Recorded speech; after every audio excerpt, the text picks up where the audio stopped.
Welcome to the Kingdom Worldchangers podcast, finding and presenting the most innovative ideas to share the word and change the world. Here's the host of the show and founder of Potter's House Ministries Romania, Jeremy G. Woods.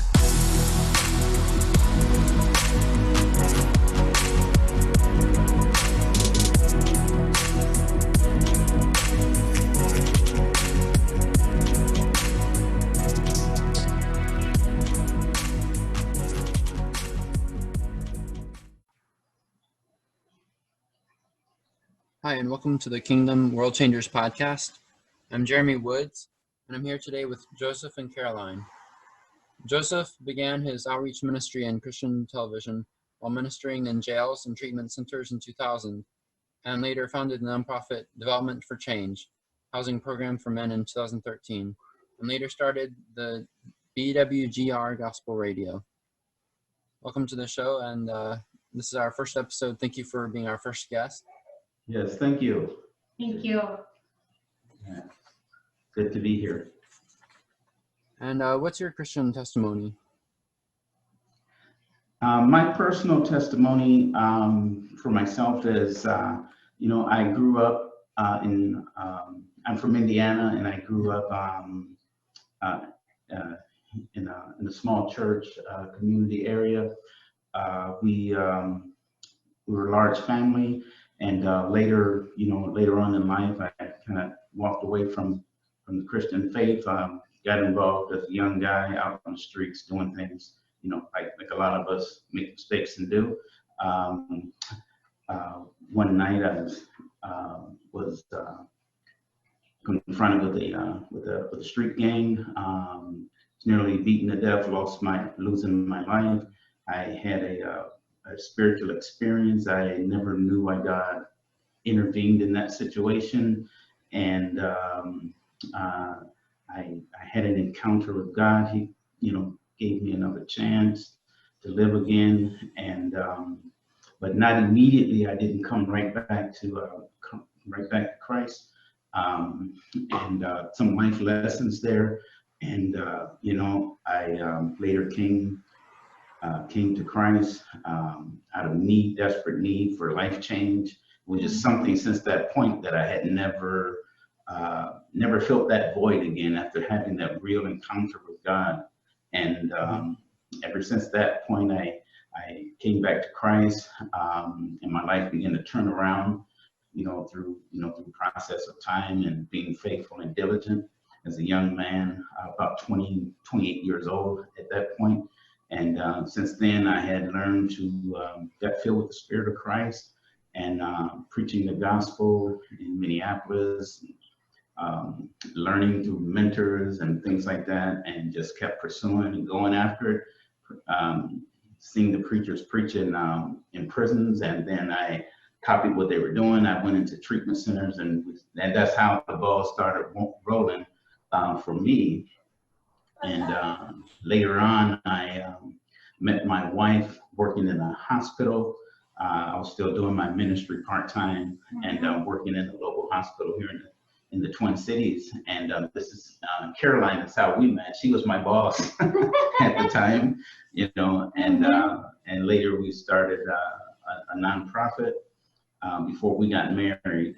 And we started a nonprofit helping young men to change their lives, and later that grew after we had grew to as much as we could in a small home. Then we decided to just go on, come off of that mission field a little bit, and see where God was going to take us. And we started the radio station we have now, the BWGR Gospel Radio Station. So that's how we ended up here at this time. Yes. So that's quite a journey. It's been a journey. Yeah. So What's your favorite Bible verse? my favorite Bible verse, the most fulfilling for me, is John 3:16. I know that people just quote it all the time, but there is more depth in there than we really realize. And as I learned to receive more of God and understanding of His Word and revelation of Himself, I found that's my most favorite verse. I don't know about you. What's yours? Boy, You're a Romans person. I love Romans, and Yeah. but my favorite is Psalms 91. Yeah. That's just my favorite chapter. It has helped me throughout a lot of my life, and just knowing he's always there. He never leaves and never forsakes us, and throughout whatever we're going through, and that's really been important for me. Helped me out. Mhm. So what size is your organization and how long has it been running? We started in 2013. We've been about 7 years there, but we have made some changes, from going from housing program, and we will do some more things in housing later.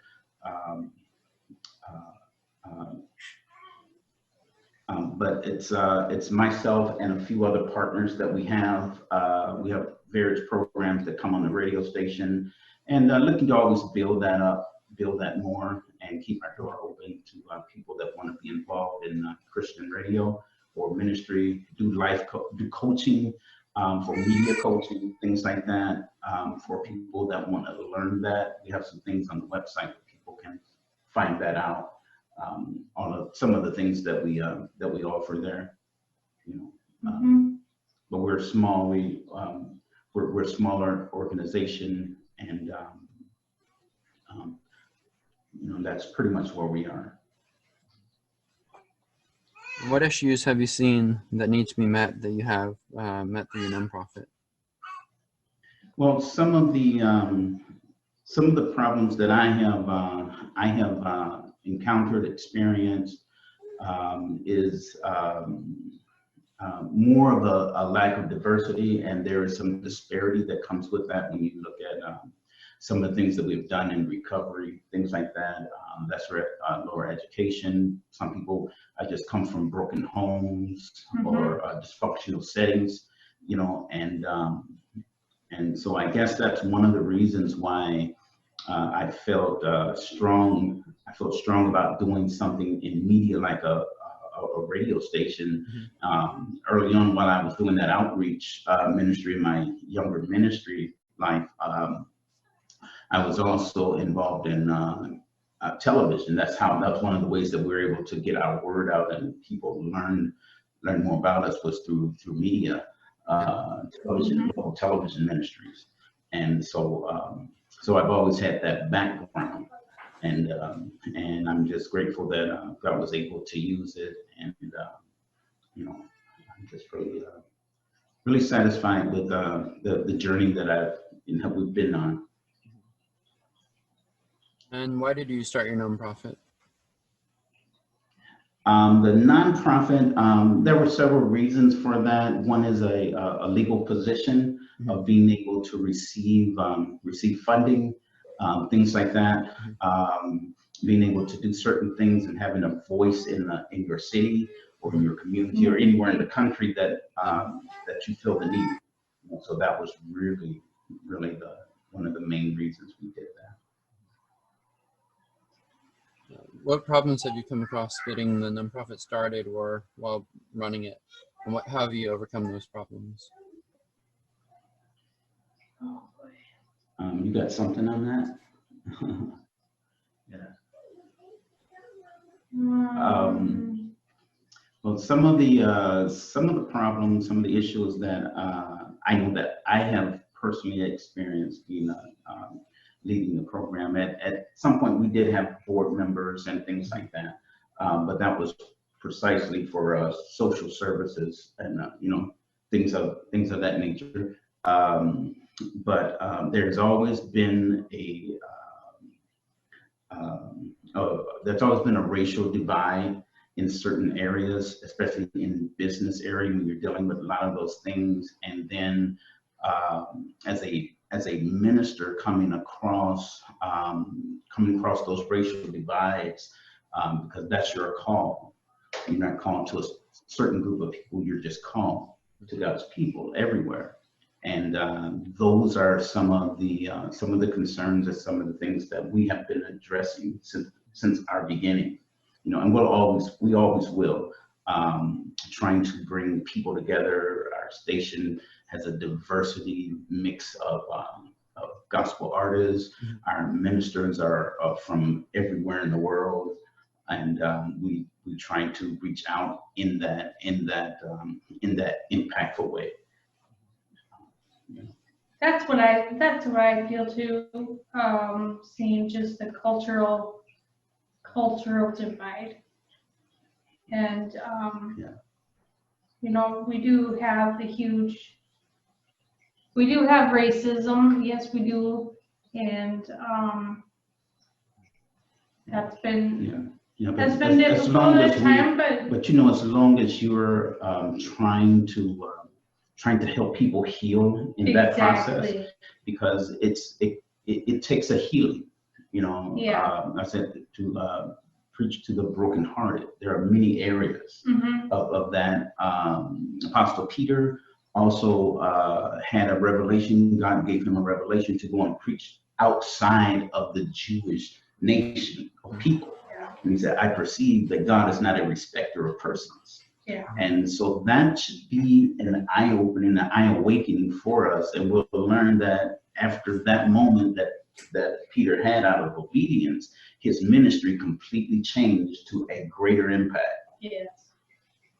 From that point on in the 10th chapter of the book of Acts. So that's been an awesome thing to know that you're doing something.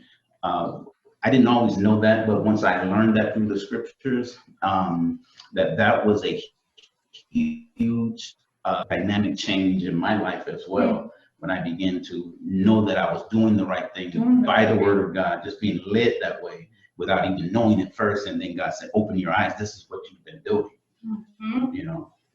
Go further, keep going, so. What specific needs does your organization currently have that our listeners can help you with? Yes, well, this is where we are right now. As I said, we're about 3 years old. We do have some expenses. We do have some overhead. We did start this out of our own expenses. We planned for that and wanted to do that. And but we're growing and needing to keep up with the needs for reaching people through social media pages, websites, traveling, going places to minister the gospel, partnering with other ministries, all of those things. So we do have a website, and we have a donation button there, and that's probably our best way of doing that. And we'll have some more things on the on our Facebook page, My People on Facebook, BWGR Radio. You can search that and find that, and there'll be donation buttons there, and a lot of information about what we're doing. And you have a PayPal as well? Yes, we have a PayPal, and we'll have that on the Facebook page. That's on the website, and people can donate right there. And I appreciate the people that have been donating and helping us cover the cost of software, programming, equipment, all those things that are needed. Do you have anything else you want to add?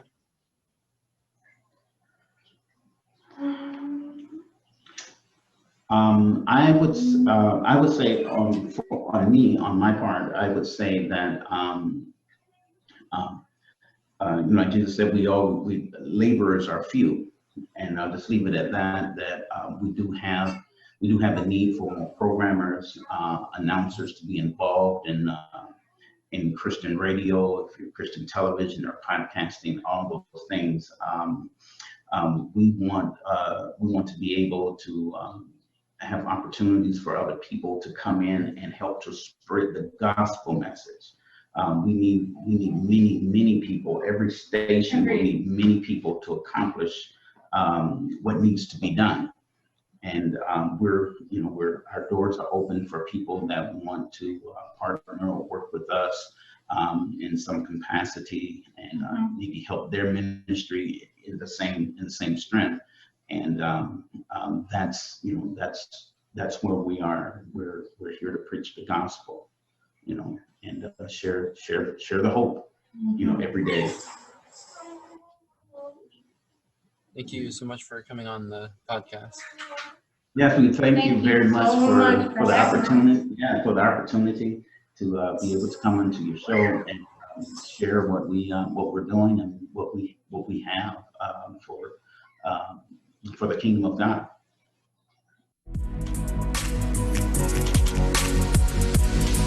Thank you for listening to the Kingdom Worldchangers podcast, a part of Potter's House Ministries Romania. Please consider supporting our mission work in Romania. You can visit www.pottershouseministries.org for more information.